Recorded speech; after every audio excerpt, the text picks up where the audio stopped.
Todo bien, doctor. Todo bien. Me alegro. Bueno, vamos a arrancar con la clase de repaso de Neumo para todos, para los chicos que van a rendir interna 1 ahora y para los chicos que van a rendir el final de interna 2. Acuérdense, si pueden, de compartir el mail que les mandé a algunos que tenía, porque justo me habían pedido algunas notas, tenían registrados sus mails.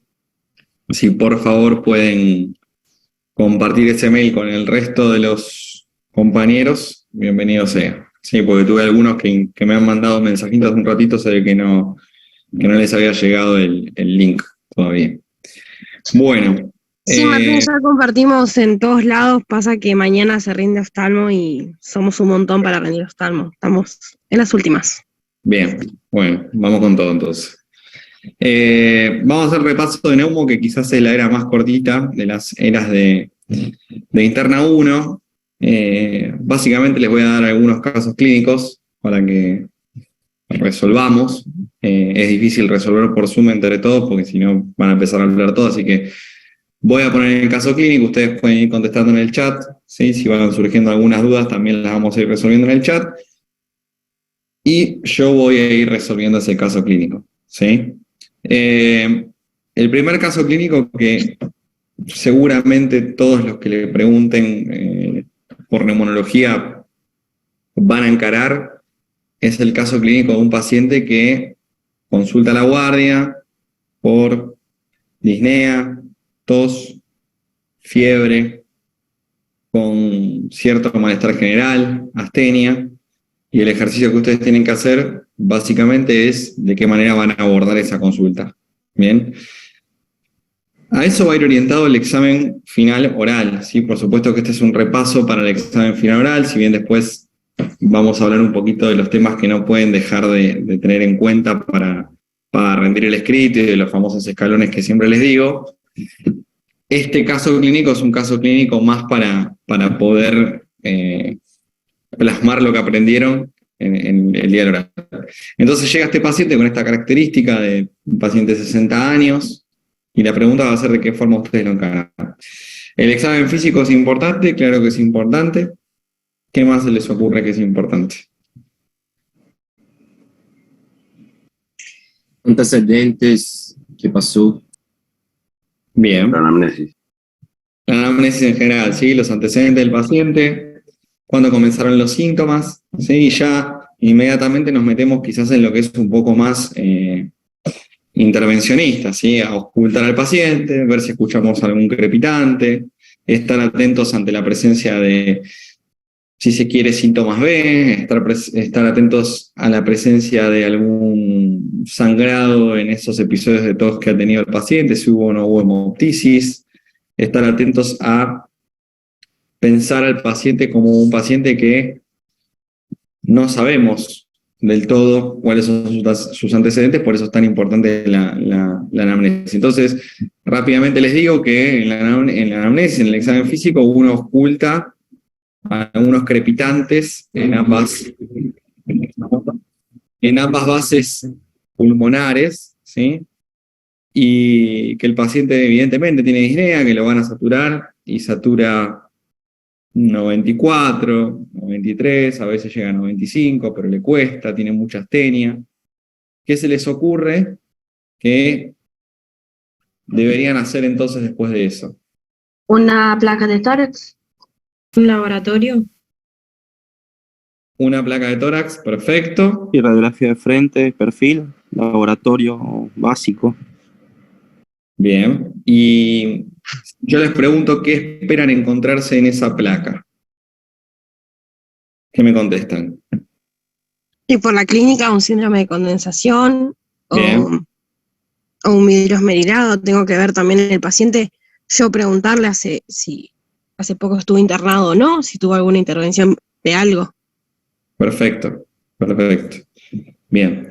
¿Y en el laboratorio qué es importante? El hemograma, La leucocitosis. renal. La leucocitosis. Bien, perfecto, perfecto.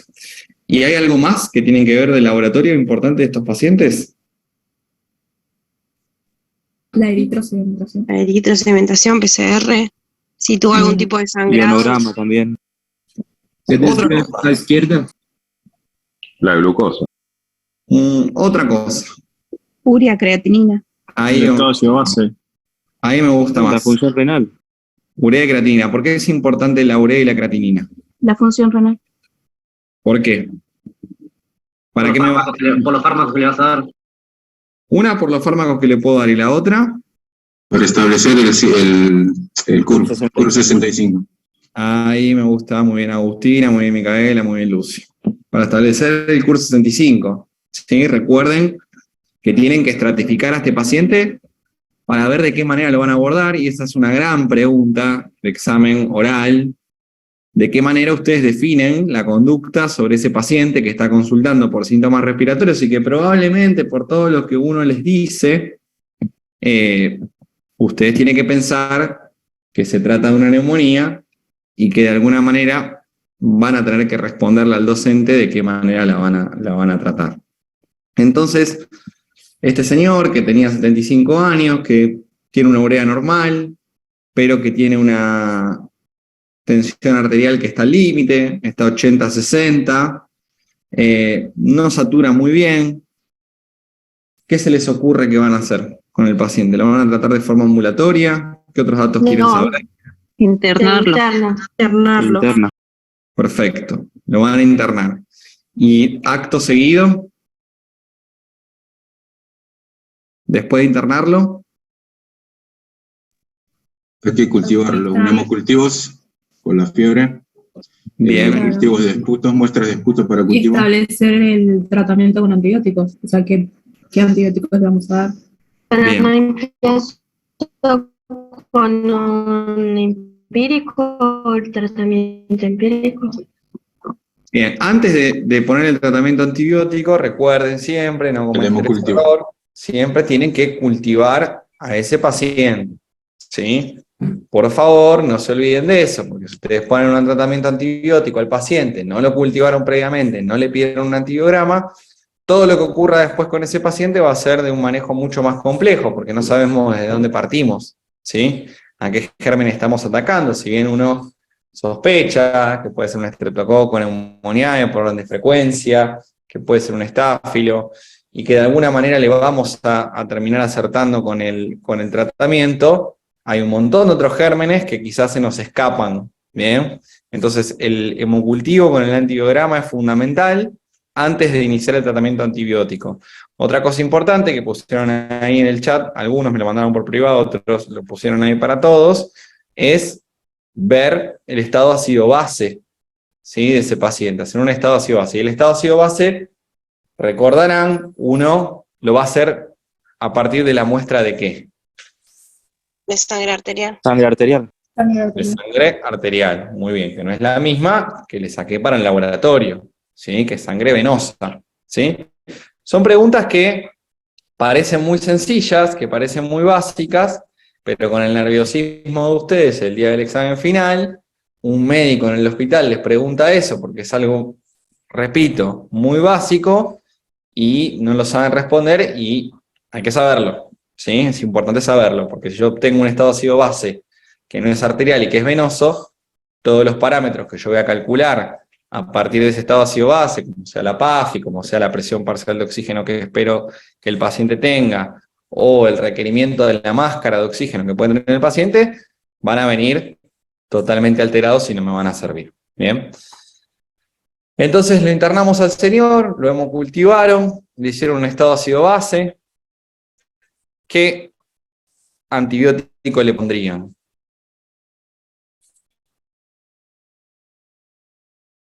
Pueden contestar por el chat si quieren, para que no se ¿Puede superpongan. ser que levofloxacina? ¿Cómo? ¿La levofloxacina o no? Levofloxacina es una opción, ¿sí? Levofloxacina es una buena opción. Un comprimido por día puede recibir de levofloxacina. ¿Qué opción tenemos? Reacciona claritromicina. Pensando, extracción? claro, pensando que la levofloxacina la voy a usar en pacientes en forma ambulatoria, más que nada, no tanto con el paciente Ah, internado.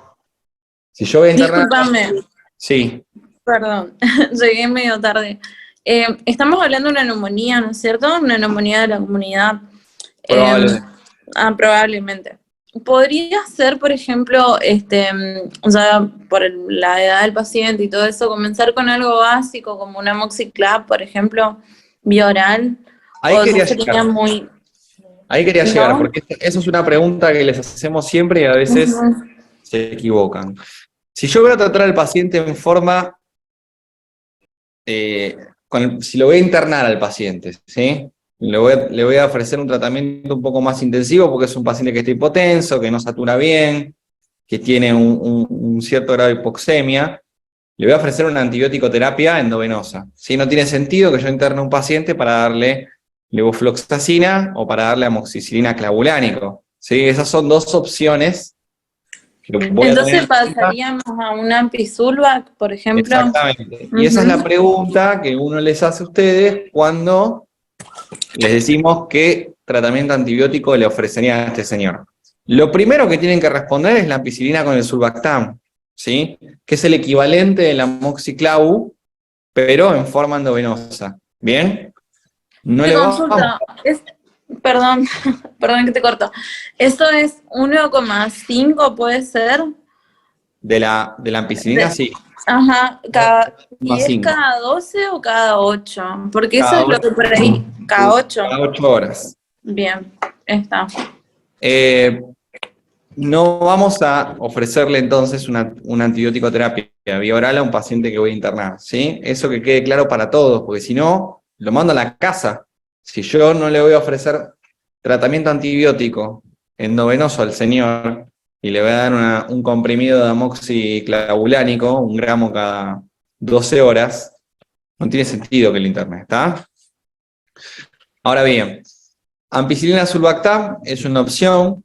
Lo internaron al paciente, primeras 48 horas bien, a las 72 horas de que el señor está internado, lo llaman y les comentan que este señor, que había mejorado su astenia, que había mejorado su disnea, su tos, comienza con desaturación, confusión, taquipnea. ¿Qué hacen? Así como le estoy planteando el caso clínico, es el examen oral. ¿Sí? Le pueden preguntar a los que ya han rendido. Exactamente igual, de esta misma manera. ¿Qué hacen con el paciente que estaba internado por una presunta neumonía, o neumonía al fin, porque ustedes me dijeron, encontraron áreas de condensación en la placa de tórax, una leucocitosis, tiene una hipoxemia, ya le iniciaron el tratamiento antibiótico, ya lo cultivaron? Ahí Mauro dice un Quick-SOFA. ¿En qué consistía el Quick-SOFA?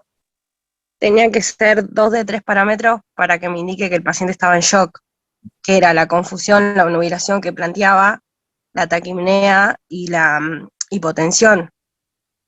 Bien, perfecto. Y la fiebre, o sea, la fiebre no baja. Estás dando una antibiótico terapia endovenosa y la fiebre no está bajando, el paciente está en un shock Perfecto. séptico. El criterio, como bien dijo Yasmín, el Quick-SOFA, ¿sí? Con 2 de 3, recuerden, es suficiente para saber rápidamente que el paciente está séptico. Después tenemos el SOFA, que es una escala mucho más completa, donde ya se ponen en juego trastornos coagulopáticos, trastornos de las funciones hepáticas, trastornos plaquetarios, etcétera, función renal. En este caso es una rápida manera de darse cuenta si el paciente está séptico o no. ¿Y qué hay que hacer si el paciente está séptico? Que ahí lo puso bien Mauro.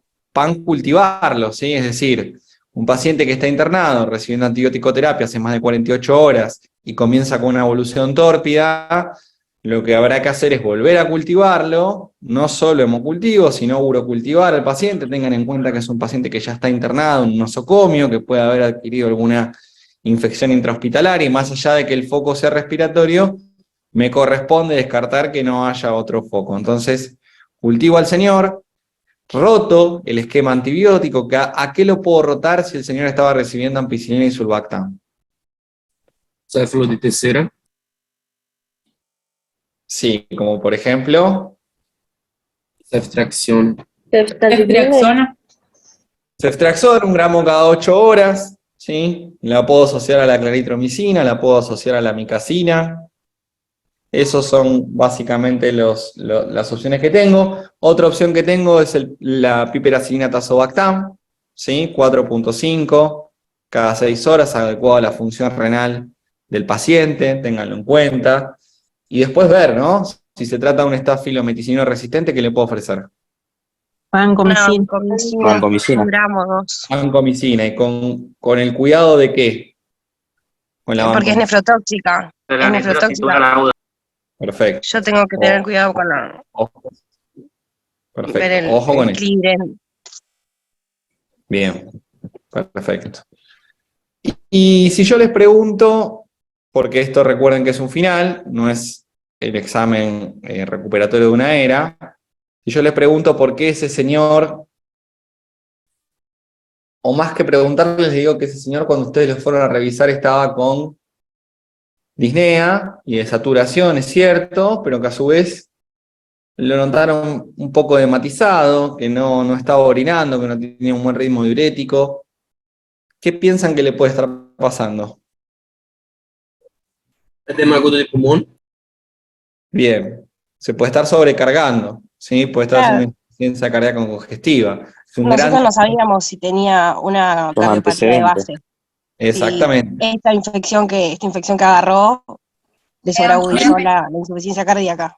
Perfecto. Siempre tengan en cuenta que uno de los grandes diagnósticos diferenciales del paciente sobreinfectado por una neumonía, como es este caso, séptico, es la insuficiencia cardíaca congestiva asociada al edema agudo de pulmón y el TEP, sobre todo si es una desaturación brusca con una disnea brusca. Bien, eso lo vamos a ver en la clase de repaso de cardio, pero como el examen final es integrador, tengan en cuenta que de esta pregunta se pueden desprender las otras preguntas planteando el diagnóstico diferencial. Y si el señor, cuando ustedes lo van a revisar y hacen el Quick-SOFA y con buen tino lo hemocultivan, le rotan el antibiótico, está muy hipotenso, está 60-40, ¿qué podrían hacer? Podríamos iniciar administración de algún vasoactivo para expandirlo. Lo expandimos. Expandirlo. Exactamente. Antes de pasar a las drogas vasoactivas, vamos a intentar aumentar esa tensión arterial a través de la expansión con solución fisiológica. ¿Y hasta cuánto de solución fisiológica yo le podría pasar, podría esperar a ese paciente? ¿Cuánto de solución fisiológica le puedo pasar al señor hasta pensar en una droga vasoactiva, en una unidad de cuidados intensivos, una unidad cerrada? 3.000. Puede ser hasta 2 litros. 6 Baxter, ¿no eran? 6 Baxter, ¿sí? Ahí no sé quién fue que dijo 6 Baxter, pero son 6 Baxter básicamente de 500 mililitros de solución fisiológica, que equivalen a 3.000 mililitros de solución fisiológica. Una vez que el paciente recibió esos 3.000 mililitros y no logramos, y que además lo colocamos entre el émbolo y elevamos las piernas, ¿sí? Si no logramos recomponer esa tensión arterial, recuerden que la sepsis, la primera hora, es una hora de oro y que debemos actuar con cierto grado de rapidez, y en ese caso sí, recurrir a las drogas vasoactivas, que recuerden ustedes son drogas titulables, ¿bien? Drogas que vamos a tener que administrar en la medida de lo posible, si bien se hace en una sala general, en una...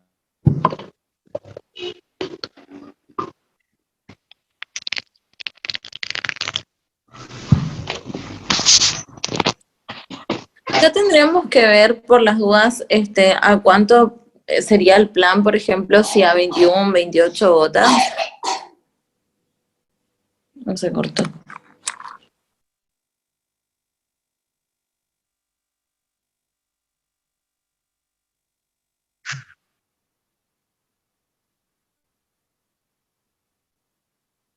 ¿Me escuchan ahí? ¿Me escuchan?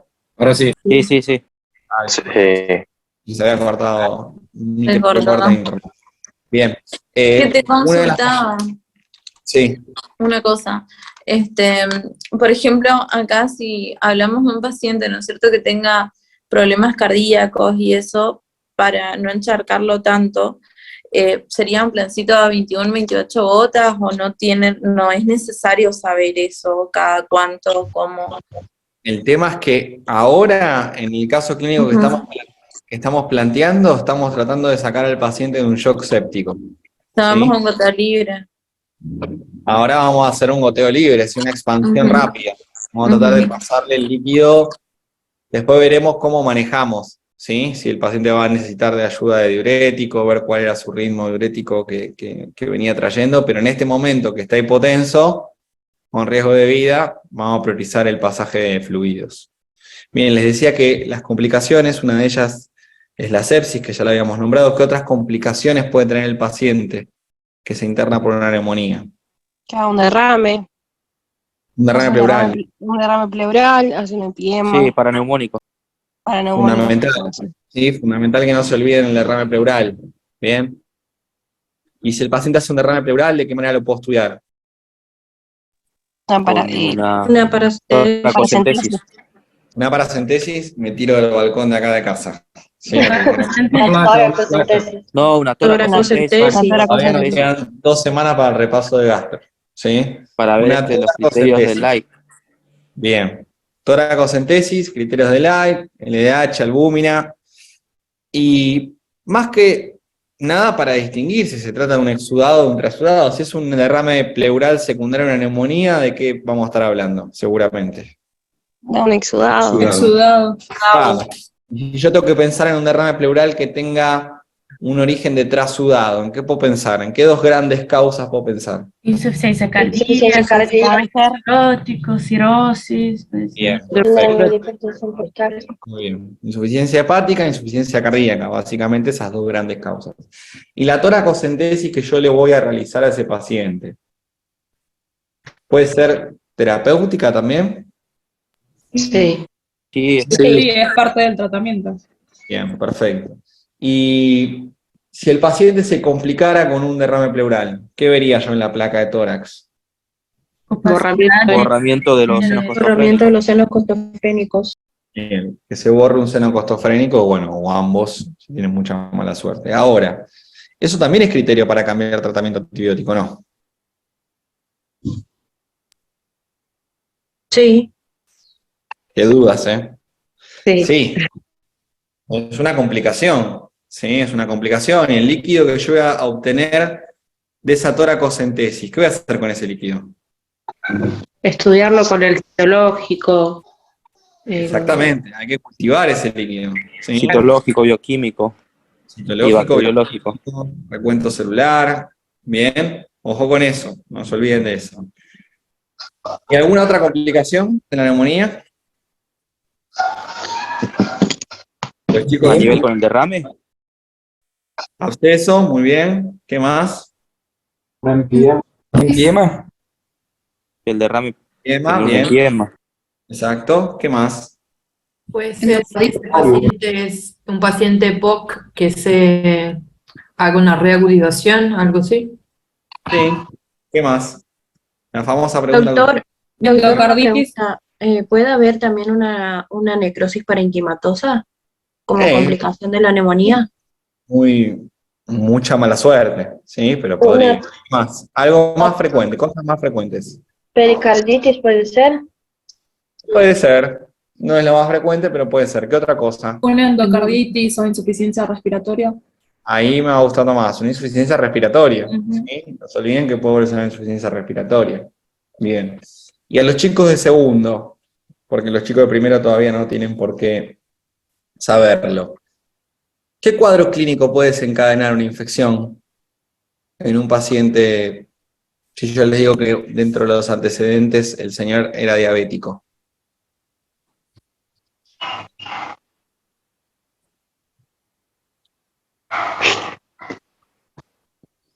El paciente era un paciente diabético y se pescó una neumonía. Se infectó una neumonía. Una cetoacidosis, ¿no? Cetoacidosis, Una cetoacidosis, ¿sí?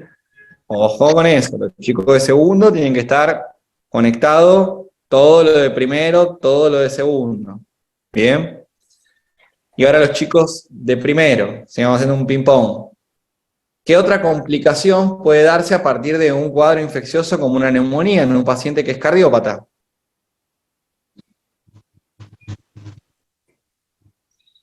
¿Qué puede despertar el cuadro infeccioso? ¿Una neumonía, una infección urinaria, una infección de piel y partes blandas? Un cuadro infeccioso en un paciente cardiópata. ¿Qué son causa las infecciones en el paciente cardiológico? ¿Arritmias? Shock. Ahí creo que fue Gloria la que dijo arritmias. ¿Qué tipo de arritmias? La que más No, asocia. no dije nada. Ah, no, entonces se me puso verde ahí tu pantalla. Alguien dijo arritmias. Ivana. Ivana. Arritmias. ¿Cuál es la arritmia que se asocia mucho a cuadros infecciosos y se dispara en crisis paroxísticas?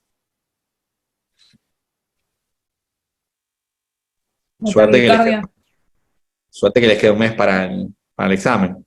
La taquicardia supraventricular. La fibrilación auricular. Ah. La fibrilación auricular. ¿Sí? Es la que más se asocia a cuadros infecciosos. Ojo con eso. Ojo con eso. Bien. Hablamos entonces un poco de las complicaciones, ¿sí? Recuerden también que cuando les planteen un caso clínico, un paciente que se presenta en la guardia con disnea, tengan en cuenta las causas de disnea, tengan en cuenta también las causas por las cuales el paciente puede tener tos, ¿sí? Que se las pueden preguntar, que es muy sencillo. No se queden solamente con las causas de origen neumonológico, piensen también en las causas que puede haber extra, aparte de la neumonología, como el reflujo gastroesofágico, como el uso de algunos fármacos, ¿bien? Y acuérdense que si plantean el caso clínico de un paciente que tiene hemoptisis, siempre tengan en cuenta que la hemoptisis tiene un origen muchísimo más frecuente en lo que son las arterias bronquiales, ¿sí? Que las causas más usuales son las bronquiectasias, las tuberculosis. ¿Qué otras causas de hemoptisis pueden existir? Cáncer de pulmón. Cáncer de pulmón, ¿qué más? TBC. Tuberculosis, muy bien.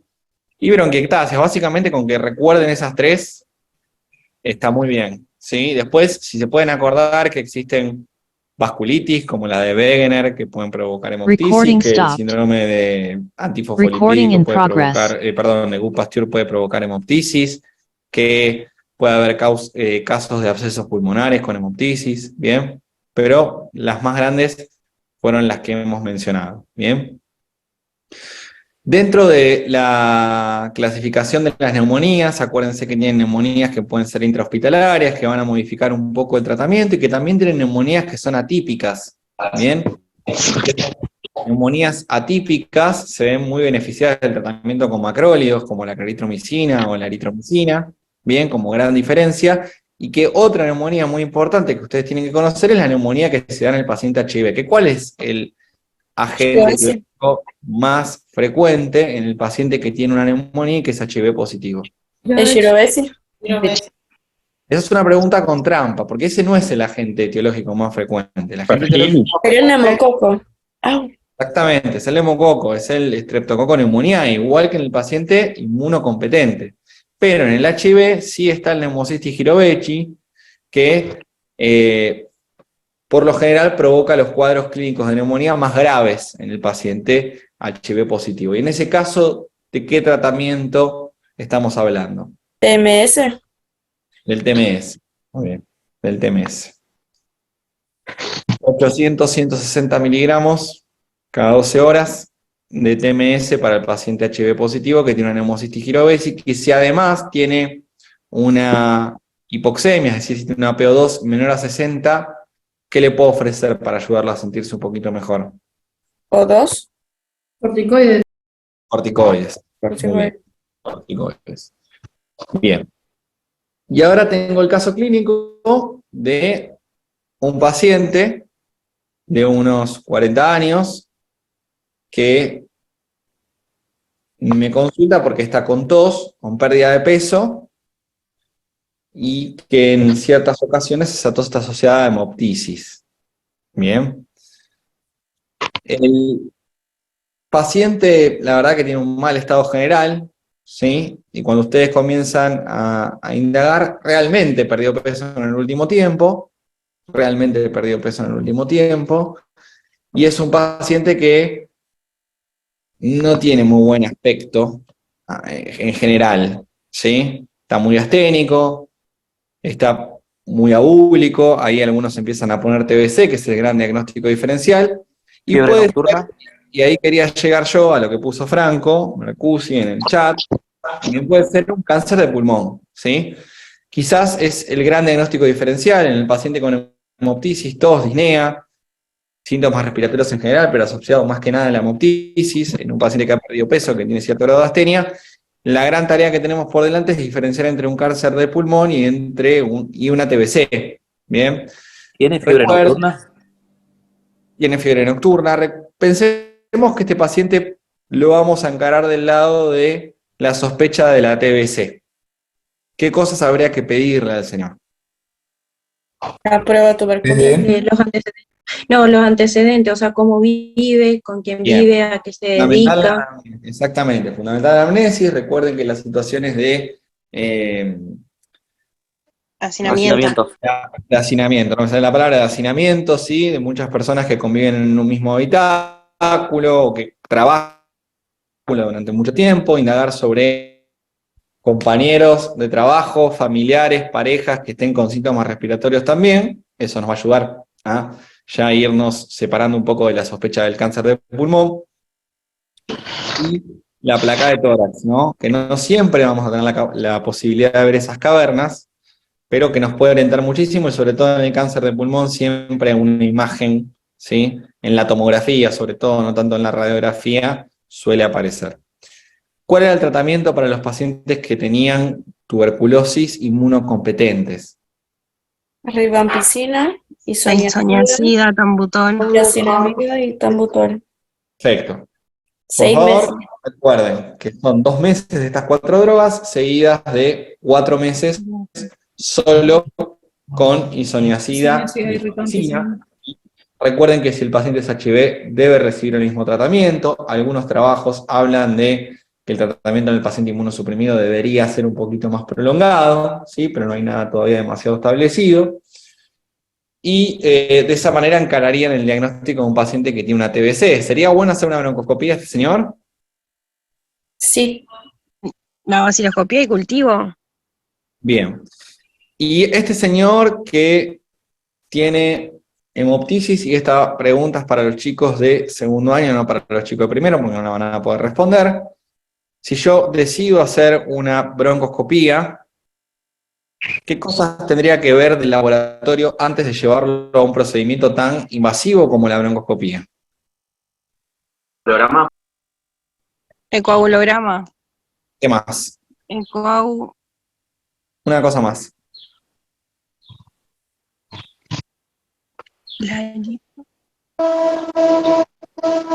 El hepatograma también. No. Recuento plaquetario. Plaquetario, ¿sí? Recuerden que podemos llegar a tocar alguna estructura anatómica que haga que el paciente sangre aún más, y si tiene pocas plaquetas, lo voy a terminar matando yo. Muy bien, Daniela, que ahí lo puso. Recuerden los escalones terapéuticos del paciente que tiene asma. No se precipiten con los corticoides en el paciente asmático. Recuerden siempre comenzar con broncodilatadores adrenérgicos.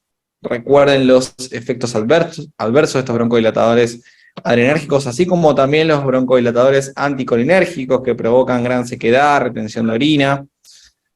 Después empiecen a hablar de las asociaciones a corticoides, del uso de alguna otra droga que podemos tener como opción para el paciente asmático, ¿sí?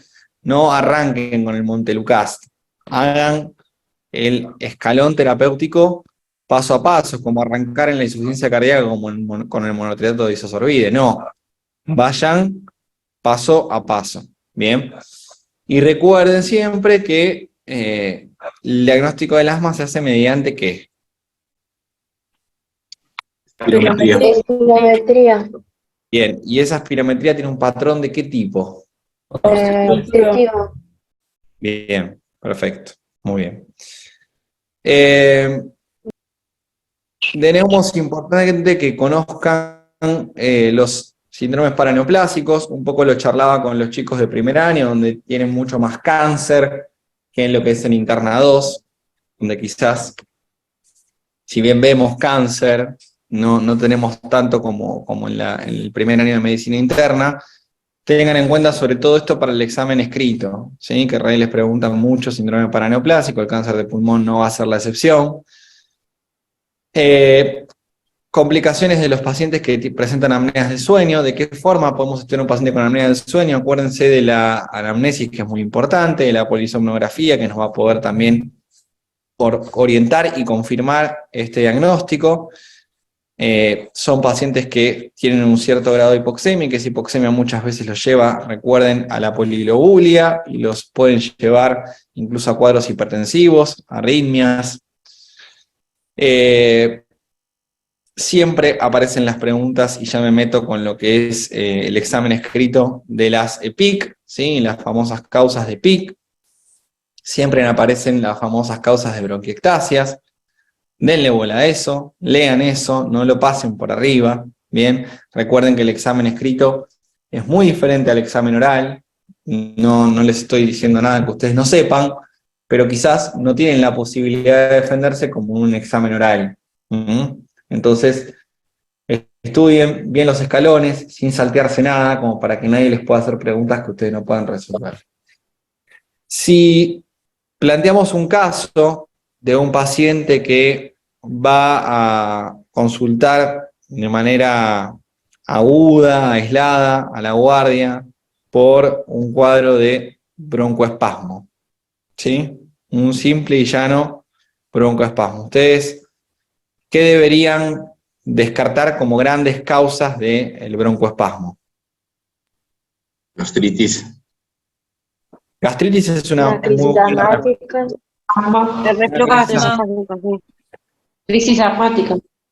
Bien, ¿qué más?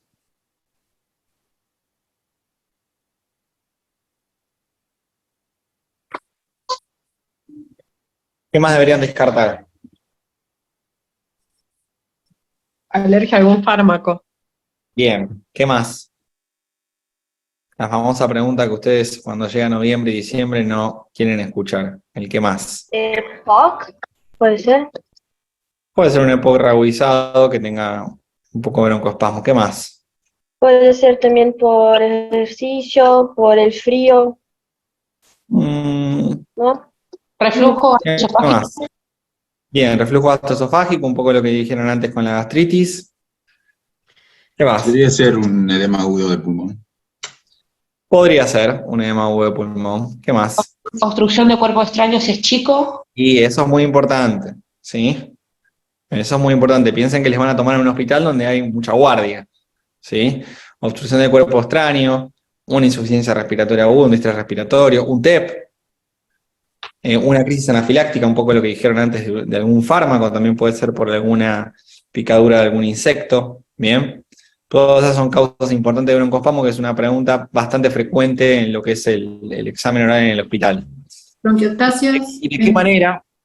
¿Cómo? Bronquiectasias también. Bronquiectasias podrían ser, aunque suelen dar cuadros más crónicos y más asociados a la hemoptisis. Okay. Y una pregunta muy importante que yo hago siempre y que no tolero que no la puedan responder, porque me parece muy trascendental que ustedes la tengan así, ¿sí? Saben que no soy amigo de las tablas, ni de los scores, ni de que tengan que memorizar todo eso porque hoy está internet, pero hay cosas que ustedes como médicos tienen que tenerla en la punta de la lengua, ¿bien? Y una de ellas son los criterios de distrés respiratorio. ¿Cuáles son los criterios de distrés respiratorio? La PAFI menor a 200, la presión capilar menor a 18. Capilar pulmonar menor a 18, ¿y qué más? Y la radiografía. Bien, esa pregunta ni nadie de los que están acá, estos 90 personas que están en el chat, Yo le iba a preguntar eso justamente, o sea, en el primer caso clínico que usted hizo de los crepitantes pulmonares también podíamos sospechar de un distrés, bueno. Claro, por supuesto. O sea, Por sería favor. diferencia del distrés, neumonía y edema agudo de pulmón. Sí, tal cual. Doctor, Bien. pero uno de los criterios de diagnóstico para distrés respiratorio también no sería los infiltrados pulmonares bilaterales.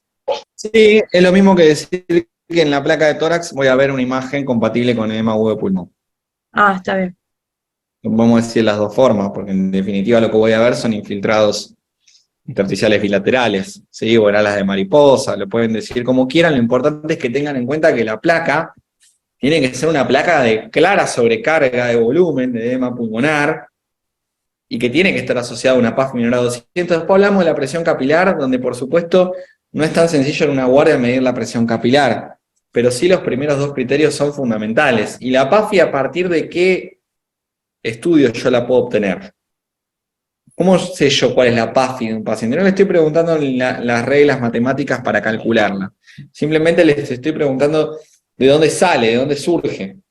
De la fracción inspirada de oxígeno y de la gasometría, la presión arterial de... Pero ¿cómo sé yo eso? ¿De qué manera lo obtengo? El estado ácido-base. Del estado ácido-base, exactamente. Del estado ácido-base. Por favor.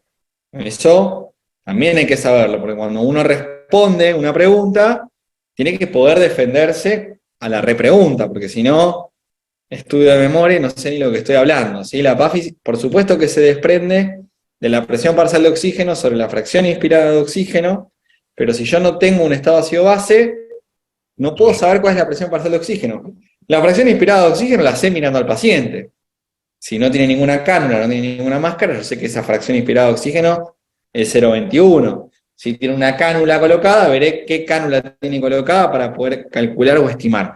Ahora, la presión parcial de oxígeno, la única forma que tengo de obtenerla es a partir de un estado ácido-base. Bien.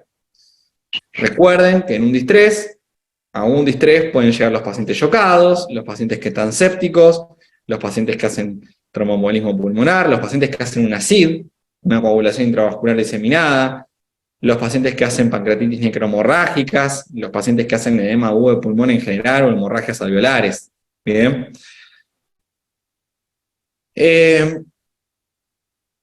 Yo creo que lo que tiene que ver con las preguntas de un examen oral de medicina interna de neumo, no hay mucho más que les podamos preguntar. Bien. La era de neumo es una era cortita. Por supuesto que si hablamos de cuadros clínicos y de preguntas de un examen escrito, tenemos muchas más cosas para preguntar. ¿Bien? Pero en lo que tiene que ver al examen final, a la parte oral de neumonología, estas son las preguntas. Un caso clínico de neumonía, de qué manera se complica una neumonía, hablar de derrame pleural, hablar de insuficiencia respiratoria, distrés respiratorio, ¿sí? Hablar de un paciente que se pone séptico, cuál es ese manejo, punto. Otro caso clínico, un paciente que tenga tuberculosis, de qué manera lo voy a estudiar, qué es importante en la anamnesis, cuál es el gran diagnóstico diferencial, que es el cáncer de pulmón, las bronquiectasias, por la hemoptisis. Y por último, recordar que el paciente puede empezar por el final, es decir, pueden empezar hablándoles de un distrés respiratorio y después llevarlo a encontrar cuál fue la causa de ese distrés respiratorio, ¿sí? A los chicos de Interna 2, sobre todo, les aconsejo que cuando estudien un tema como neumonía, que sin duda es uno de los grandes temas de la medicina interna, traten de hacer el ejercicio de ir leyendo los temas que van surgiendo a partir de ese repaso. ¿Por qué les digo esto? Porque ustedes no van a tener mucho tiempo para preparar el examen final, ¿sí? Van a tener 72 horas, 96 horas, no mucho más que eso. Entonces, van a tener que volver a agarrar Interna 1. Mi consejo es que cuando vayan a repasar estos temas grandes que repasamos recién de neumo, traten de aprovechar a pegarle una leída. Si hablamos de neumonía y nos fuimos a hablar de la principal complicación que es derrame, más o menos recordar las grandes cosas del derrame, ¿sí? Las grandes causas de un transudado, las grandes causas de un exudado, ¿bien? Por supuesto que los chicos de primer año tienen muchísimo más tiempo y van a rendir un examen final que no va a pasar por 10 eras diferentes, porque obviamente no están incluidas las eras de medicina interna 2, solamente tienen que pasar por 3 eras, entonces quizá uno puede profundizar un poco más. Pero para el consejo de los desesperados, de medicina interna 2, traten de abordar los temas grandes de esta manera y aprovechar en ese abordaje a leer las cosas que van surgiendo a partir del repaso. ¿Sí? Para los Doctor, chicos de una interna 1, consulta. sí. Interna 2 es oral, ¿verdad? El final. Sí.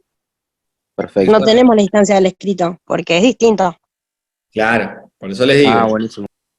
Por eso les digo, al ser oral, tienen que tratar de desenvolverse de esta manera como hicimos recién el examen. Una pregunta. El último examen que tienen que rendir para ser médicos, básicamente. Si bien después tienen internado, tienen que demostrar en este examen que pueden asociar todo lo que aprendieron, ¿sí? Vincular toda esa información y poder darle un diagnóstico y un tratamiento a un paciente, ¿sí? Porque este mismo paciente que yo planteé con neumonía puede tener una falla renal.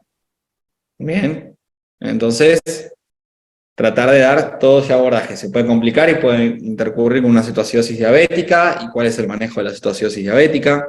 Bien. Sí, me vas a hacer una pregunta. Sí, te quería consultar justamente por Clínica 2.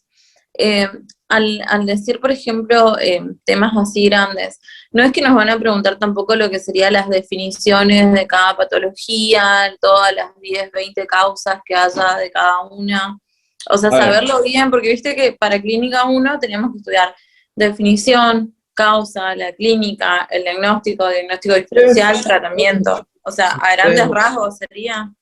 Si ustedes prestaron atención a lo largo de estos 2 años, es raro que en medicina interna nosotros le preguntemos una definición de una enfermedad. Es muy raro. Eso lo vieron en patología.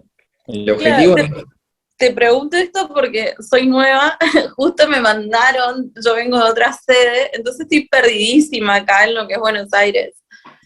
No, lo que buscamos como objetivo es que ustedes puedan diagnosticar a un paciente, saber por qué el paciente tiene esa patología, entonces indefectiblemente las causas las tienen que aprender, porque ustedes no saben las causas, no van a saber por dónde empezar, y básicamente porque a partir de las causas surgen la mayoría de los tratamientos. Bien. Y después cómo resolver ese cuadro clínico del paciente y que puedan tener 2 o 3 diagnósticos diferenciales. Es decir, que puedan resolver un caso clínico como médicos. ¿Sí? Los chicos de interna 1 van a tener que hacer más énfasis quizás en complicaciones, diagnósticos diferenciales. A ver, va apuntado a lo mismo, pero quizás van a tener que dar un poco más de información. Quizás en su examen sí aparece una pregunta de bronquiectasias, que difícilmente aparezca en el examen de interna 2, ¿sí? Porque en poco tiempo tenemos que tratar de evaluarlo en todas las eras.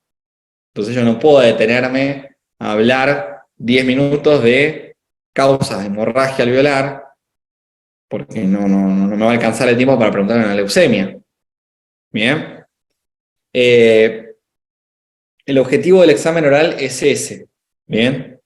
El objetivo del examen escrito para los chicos de interna 1 es lo mismo que hicieron durante todo el año. Por eso les digo que estas clases de repaso son clases de repaso para que ustedes se puedan desenvolver en un oral de interna, pero que dista quizás de todas las cosas que van a tener que incorporar para rendir el final, que no son ni más ni menos que las mismas que incorporaron a lo largo del año, ¿sí?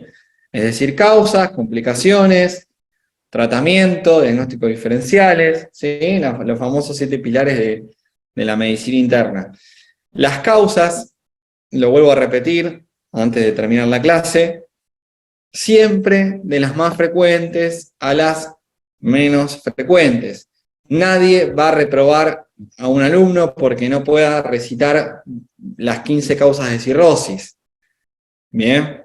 Ahora, o las 25 causas de pancreatitis. Pero si ustedes no saben que el alcoholismo y que la litiasis, o no lo mencionan, son causas de esa pancreatitis y se pasan 3 minutos recitando picadura de escorpión, vasculitis, traumatismo, Sjögren, enfermedad, y no dicen litiasis, no dicen alcoholismo, y bueno, no es la mejor respuesta, ¿sí? Entonces las causas, como les digo cuando les doy las clases, son las herramientas que ustedes se ponen en los bolsillos para el día de mañana resolver un caso clínico. Si yo no sé causas de un caso clínico, si yo no sé por qué a un paciente le puede doler el pecho, si yo no sé por qué un paciente puede toser, si yo no sé por qué le puede doler el estómago, si yo no sé por qué puede tener diarrea, difícilmente lo puedo diagnosticar. Quizás sí, porque estoy orientado en el foco, pero seguramente me va a costar mucho más tratarlo en forma correcta. ¿Bien? Porque voy a tener un abanico demasiado grande y no voy a saber a dónde tengo que apuntar. ¿Está? El jueves que viene vamos a hacer el repaso de cardio, ¿sí? Y el otro jueves vamos a hacer el repaso de gastro, que son repasos más largos que el de hoy, ¿sí? Traten de leer los temas, sobre todo le digo a los chicos de Interna 1, entiendo que los chicos de Interna 2 tienen otro ritmo y están en otro momento de la carrera, para poder sacarle provecho al repaso. Lo que tengan para preguntar ahora de Respi es ahora o nunca, ¿sí? Porque ya después no voy a volver a hablar de la ERA, ¿sí? No van a tener otra clase de repaso. Sáquense sus dudas ahora sobre neumonología, resolvámoslas ahora, y si no tienen ninguna duda, los veo el jueves que viene. Doctor, una consulta. En cáncer de pulmón, ¿es necesario saberse sí o sí los estadios o solamente con las manifestaciones clínicas, las complicaciones, cómo va a estar a nivel histológico, ¿no? Manifestaciones clínicas, complicaciones, síndromes paraneoplásicos, los estadios los van a ver el año que viene cuando vean cirugía. Ah, bueno, está bien entonces. Gracias. Bueno, entonces los veo el jueves que viene. Doctor, perfecto. Sí, a ver, alguna duda. Una pregunta, ¿no? Quería saber, ¿habrá repaso de Interna 2 o solo de Interna 1 va a ser? No, solo tenemos pautado repaso de Interna 1. Dale, buenísimo, gracias. Y Martín, para la última clase, que es la de gastro, ¿nos podrás hacer tipo un escalón para Interna 2 como muy grande? De los temas de Interna 2, sí, no hay problema, podemos hacerlo. Tipo, una lista. Sí, podemos hacerlo. Hasta la semana que viene están los recus, o sea, estamos Bien. medio... La semana que viene los recu de las 4 eras. No, ayer fue hemato-reumato y la semana que viene es endocrino renal. Bien. Bueno, sí, hacemos para el final. Hacemos para el final. Dale. Sí, porque en definitiva, el recuperatorio de las eras de Interna 2 se los hicieron de manera escrita, ¿o no? Sí. Los recus, sí. Por eso, ahí el escalón de temas quizás no se les va a adecuar demasiado porque es un escrito. ¿Sí? Y si No, más que nada era para el final. Claro. No, sí, para el final. Sí, como hablamos recién, el tema si tiene una hemoptisis, pienso en un Wegener, a nivel renal con un Goodpasture, porque combina los dos, o sea, cosas así grandes que nosotros decimos, bueno, sí, está bien, es verdad, pero la cabeza limada tenemos. Sí, no, por supuesto. Vamos a tratar de que cierre un poco más eso. Dale, gracias. Dale. Doctor, Bien. perdón. Sí.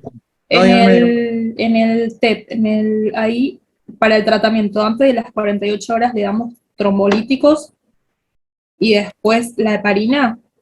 A ver, el TEP es un tema, ¿sí? Que lo íbamos a repasar en cardio, la verdad. Ah, perfecto. Te adelanto solamente que tenemos hasta 14 días para pasar trombolíticos y que el pasaje de trombolíticos va a depender de criterios clínicos del paciente, si está o no está hemodinámicamente estable, si hay dilatación o no del ventrículo derecho. Son algunos criterios que tomamos en cuenta para ver si es pasible de trombolíticos o no, sumado a ver los antecedentes que tenga el paciente, si está apto o no para recibirlos. Bien. La heparina sí, sobre todo más que la heparina, la enoxaparina. 60 miligramos cada 12 horas, 1 miligramo kilo cada 12 horas, y después vemos cómo resolvemos lo de los trombólíticos, pero lo vamos a ver la clase que viene. Ok, perfecto. Gracias. Y otra consulta. Sí. Perdón. Viste, yo tenía entendido que cuando uno hacía una toracocentesis, vos ibas sacando de acuerdo a la cantidad que tenés, ¿no es cierto? Sí. Pero que tenés que administrar atropina para evitar cualquier efecto adverso que pueda producir en el paciente. No sé si lo tienen acá sí o no. Por eso hay cosas que... La atropina es pensando en alguna reacción vasovagal que pueda hacer un Ajá. paciente con el mismo procedimiento, no por un Sí. evento adverso de sacar el líquido. Sí, ojo con eso. Ah, bien, ajá. No usamos la atropina, en verdad. En la No. práctica no se usa la atropina. Ah, No. bien. O sea que directamente ni menciona por las dudas. No. ¿Y cuánto es lo máximo que se puede extraer de líquido en una toracocentesis? Sería. Va a depender del grado de derrame que tenga el paciente. ¿Sí? Ajá. Si el derrame está Ujú. marcado o no. ¿Sí? Si es un derrame Ujú. excesivo, si es un derrame moderado, si es un derrame leve. No hay te mentiría si te digo cuánto es el máximo. ¿Sí? No sé si hay establecido un máximo de líquido. Líquido pleural, de todas formas, tratamos de no sacar demasiado por el riesgo de colapso pulmonar. ¿Sí? Ujú. Eh, Bien. No les van a preguntar un máximo de líquido de la Ok. tórax. Y ¿Sí? entre que sea, por ejemplo, un paciente que sea, como yo te consultaba hoy, con una insuficiencia cardíaca, ¿no es cierto?, bastante importante, de derecha, ponerle que sea, que también tenga un edema agudo y Sí. una neumonía asociada. Ahí, Sí. ¿cómo sería? O sea, ¿intentamos ya, comenzamos con la furo o no? Bien. El- Vos decís un paciente con neumonía, insuficiencia cardíaca, Ujú. más. Insuficiencia cardíaca derecha y una neumonía que se está complicando. Decíamos que tenía un derrame, ¿cierto? Ujú. Bien. Ujú. Primero, el abordaje. Primero, ver cómo está hemodinámicamente el paciente. Ujú. Si es un paciente que está con un edema agudo de pulmón, insuficiencia cardíaca descompensada, sobrecargado, Ujú. vamos a tener un gran problema Ujú. para manejar ese shock séptico que tiene, porque lo más probable es que no le vaya muy bien al señor, ¿sí? Y a ese señor no lo voy a poder expandir con 3.000 mililitros porque lo voy a matar yo. Lo voy a terminar de sobrecargar yo, y en ese caso sí, tendría que recibir drogas vasoactivas titulables. En cuanto a los diuréticos, también es bastante controversial, porque si el señor está séptico, lo más probable es que esté hipotenso. Por Y si es eso. diurético, también voy a ser yo quien termine complicando aún más el cuadro. En esos casos, lo que se hace es pasar al paciente a terapia intensiva, con monitoreo continuo de la tensión arterial, de la frecuencia cardíaca, y comenzar con las drogas vasoactivas.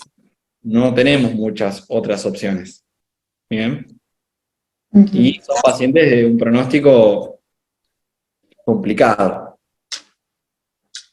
¿Sí? Bien. Y otra consulta más. Y ya te dejo de molestar, perdón. No, la idea de la clase de repaso es esta. Ustedes preguntan, ¿no? Vamos a un paciente con una crisis asmática, ¿no es cierto? Sí. Que por ahí es lo que se ve en una guardia. Tenemos este paciente, hicimos todo, llegamos a la adrenalina, que es la última que tenemos, ¿cierto?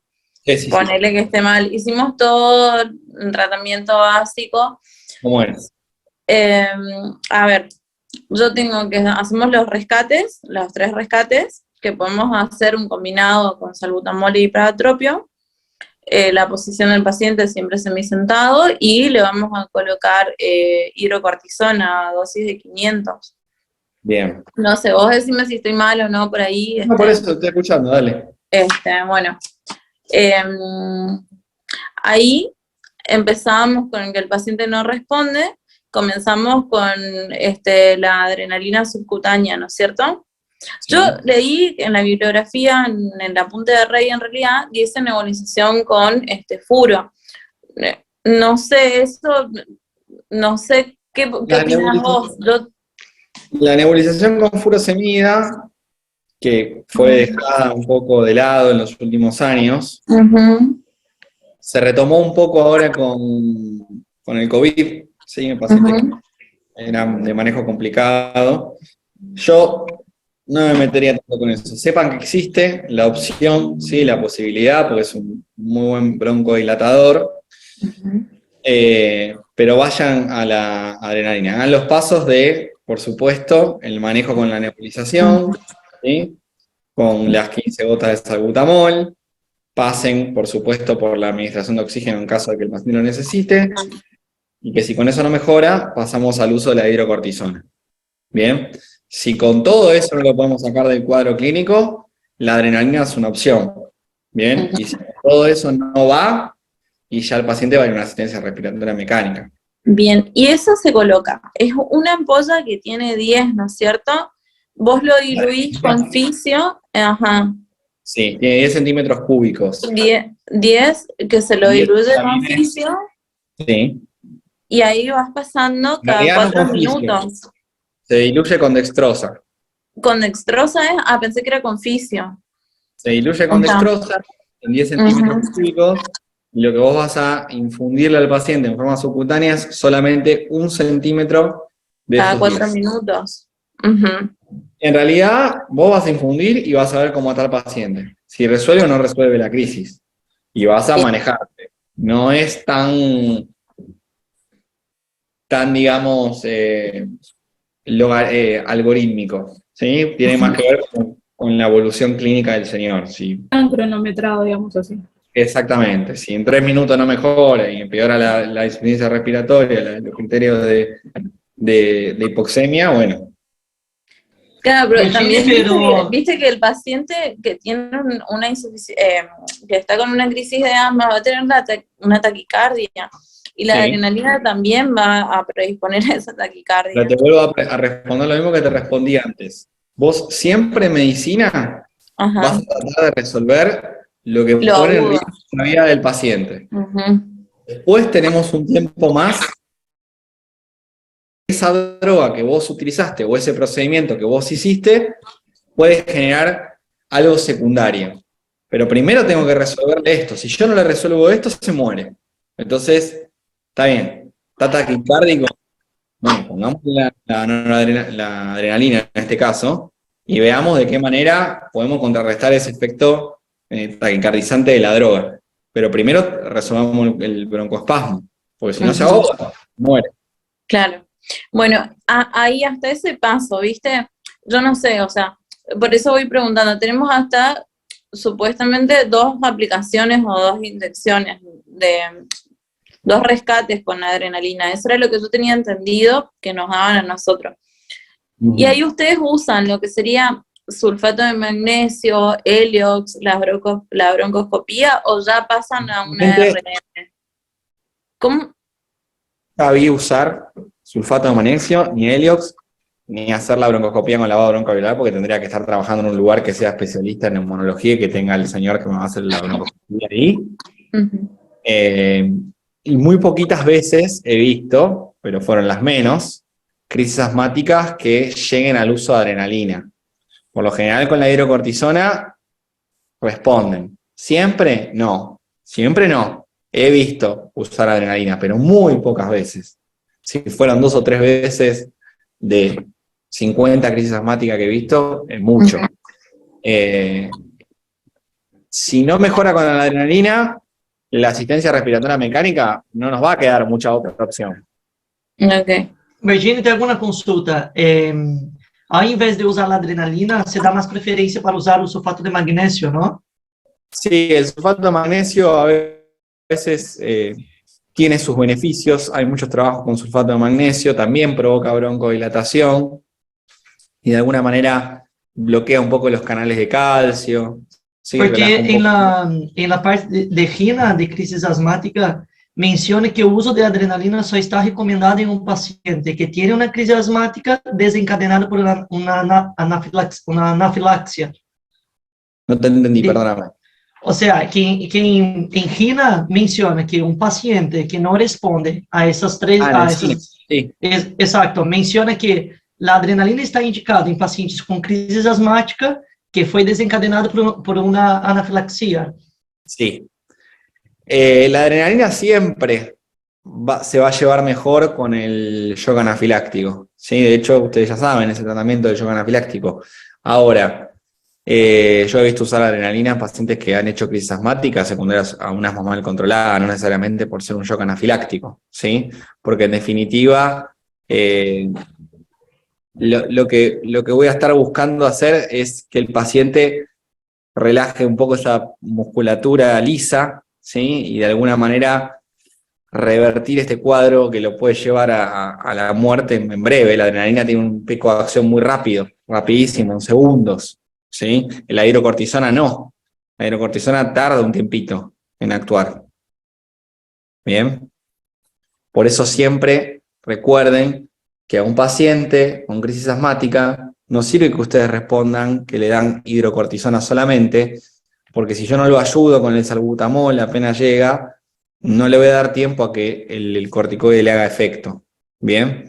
De todos modos, está buenísimo que pregunten esto, ¿sí? Me parece perfecto que se quieran sacar todas las dudas. Este tipo de preguntas y este tipo de abordaje del paciente con crisis asmática o con crisis de broncoespasmo, en realidad, es un abordaje intensivista, ¿sí? No es un abordaje del médico general. ¿Estamos?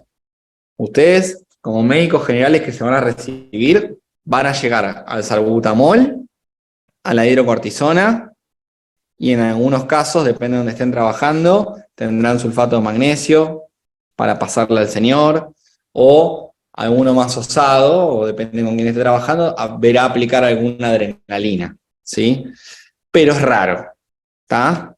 Es raro. Lo importante es que ustedes hayan incorporado el concepto de el salbutamol con la nebulización, la hidrocortisona, el seguimiento del paciente con los parámetros de presión parcial de oxígeno, con un estado ácido-base, la placa de tórax, y seguirlo de cerquita.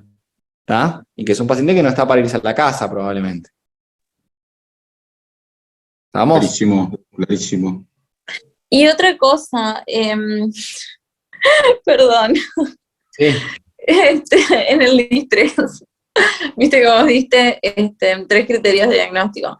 Yo también tengo anotado la disminución de la complaints pulmonar, menos de 40 centímetros de agua. Sí. ¿Entra como criterio de diagnóstico o no? No, entra como criterio de diagnóstico universal del distrés. ¿Sí? Puede haber Bien. O sea, días que sería la PAO. es la PAFI. Ajá, o sea, claro, la PAFI, la radiografía y la presión del capilar. Exactamente. Ujú. Nosotros, en la práctica, como les digo siempre en las clases, la idea es que ustedes incorporen el concepto académico y que además yo les pueda contar un poco qué es lo que pasa en la vida real, que les falta muy poquito para salir a enfrentarlo. Con la PAFI y con la placa ya hablamos de distrés, ¿sí? Por eso es importante que no se olviden de estos dos criterios. Bien. E Bertinho, na consulta, em relação ao distress, Sim. em aponte de Dr. Rey, menciona que a PAF tem que ser menor que 200. Sí. E, ou seja, no caso, no livro que se diz que, como se disse, que é o critério de Berlim, diz que é menor que 300, porque daí se classifica em leve. El criterio es menor a 2. Un paciente que tiene una PAF menor a 200 tiene un distrés respiratorio. E menor que 300, não. No. Creo que entre 200 y 300 vos tenés una ventana, no sé, vos corregime si estoy mal, No, que es una injuria. Entre 200 y O sea, 300 no es distrés respiratorio. El paciente habrá que ver, de acuerdo a los niveles de PO2 y de PCO2, si tiene o no una insuficiencia respiratoria, que probablemente la tenga, ¿sí? Tipo 1, tipo 2, mixta, veremos, pero no es distrés respiratorio. El distrés respiratorio es una PAFI menor a 200. Bien. Y ya que mencionaste de insuficiencia respiratoria. ¿Cómo? Te estoy matando a preguntas. Eso, bueno, con respecto, perdón, a lo que decía el compañero era la gravedad según la PAFI, que ahí sí se divide en leve, moderada y severa. Y después puede haber clasificaciones, pero, claro. que no son clasificaciones que primero que no son clasificaciones que les hayamos tomado nunca, Claro. y segundo que no son clasificaciones muy utilizadas. Bueno, capaz a eso se refería el compañero nada más, por eso. Bien, perfecto. Sí, me preguntaba ahí Cecilia. Perdón. Las causas de insuficiencia respiratoria, por ejemplo, que son de placa normal, ¿siempre van a ser todas las que son extrapulmonares? ¿O también pueden ser otras que sean de causa, no sé? A ver, reformular. Me vas a preguntar cuáles son las causas. No. Vos tenés una placa de tórax normal. Ajá.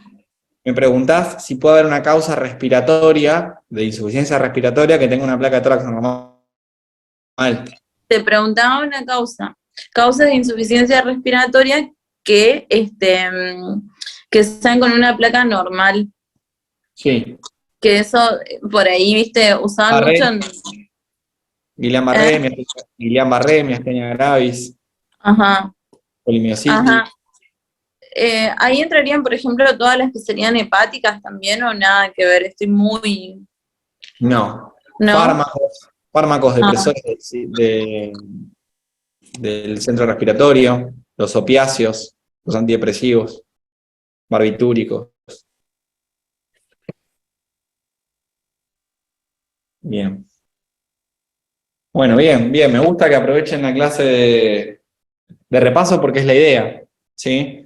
La idea no es que yo les venga a hablar de teoría, porque eso lo van a ir leyendo hasta llegar al examen y porque ya lo fueron rindiendo a lo largo del año. La idea es que sea así, interactiva, y que ustedes se puedan sacar las dudas, que se puedan equivocar ahora y no en diciembre, cuando les tome el final. Y eso, ¿bien? Doctor, ¿le puedo consultar? Por ahí usted sabe si se mantiene la fecha del 12 de diciembre para Interna 2 Sí. o si lo adelantan. No, ¿por qué no lo vamos a adelantar? Porque No, lo vienen porque- adelantando. Claro, y como somos varios y No me la dijeron nada. inscripción que es lo hasta el vayan a- 22 de diciembre también, no No sé me si esa dijeron semana nada. les alcanzaría. No me dijeron nada de que lo vayan a adelantar, la verdad. Ok, perfecto. Yo no Y de la creo que van a inscripción. adelantar porque la fecha para internato es hasta el 22 de noviembre, así que tenemos tiempo, por eso no creo que van a adelantar. Adelantaron el año pasado porque la fecha era antes, creo que fue eso que pasó. No me dijeron nada y de hecho confirmé que iba a estar tomándole final, así que nada. Y el Martín, 12. ¿sabes si eso va a ser todo facultativo o nos van a mandar a hospitales, siendo que no tuvimos hospitales este año nosotros? Eso va a depender del docente. Yo probablemente quizás les tome en el hospital, pero no porque les vaya a tomar con un paciente, ¿sí? Sino que va a depender de dónde esté el docente los días que le tenemos que tomar el examen. No, en ese sentido sí, por ejemplo, si me mandan al Álvarez porque me tomás vos, bueno, pero si me mandan al Tornú, yo no fui en todo el año al Tornú. No, bueno, vos decís quiénes van a tomar. Claro, si va a ser facultativo en el sentido de, bueno, los docentes, Sánchez, Romero, Rey, vos, Sí. Vamos a hacer eso. Raca, pero si no, me mandan al Tornú con, no sé, Benedetto, yo no lo vi en todo el año, Benedetto. No. El examen va a ser con los docentes de medicina interna, seguramente. Ah, bueno, O sea, va a durar varios días. Sí, siempre dura varios días. es que la distribución está dada a partir del 12, o sea, del 12 en adelante se empieza a tomar, nos dijeron. Sí, son varios días de examen, no es un solo día. ¿Y electro en cardio? ¿Entraría la electro? O más que nada, por ahí, si te No, preguntan, te preguntan. Sí que sepan que van a ver que esperan ver en un electro una fibrilación auricular, en un infarto, las derivaciones, cuáles son, qué caras, no con un electro en la mano.